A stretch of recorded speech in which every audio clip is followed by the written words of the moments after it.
د فاطمه ګل هغه ویډیو چې د دوبۍ هوټل نه وایرل شوی دلته وګورئ.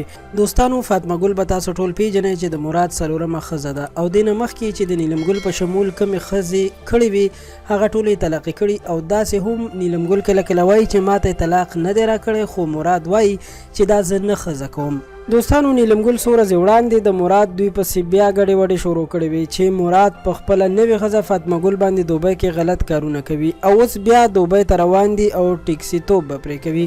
د یو ښځې دپاره داسې الفاظ د بلې ښځې په باره کې هیڅ د ویلو نه دي.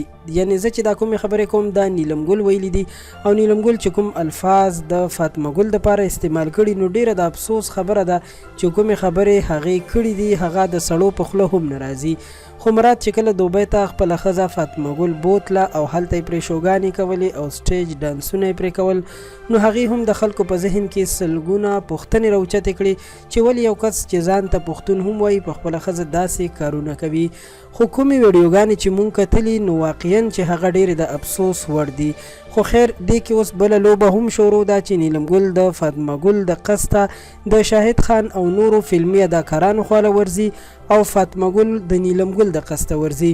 دوی اوس د یو بل د ضد نه داسې غلط کارونه هم شروع کړي دي چې په دې طریقه د یو بل نه مخکې شي. زه نن په دې ویډیو کې دې دواړو ته دا وایم چې نور خدای ته وګورئ ستاسو د دې تماشو نه خلک هسې خوند اخلي او د دې نه نور قلار شئ ځکه که تاسو ځان مشهورول غواړئ نو تاسو خو هسې هم مشهور یئ ټول پښتانه مو پیژني نور په چا باندې ځان پیژنئ نو بس خپل کارونو سره کار وساتئ او د دې قصو نه نور قلار شئ.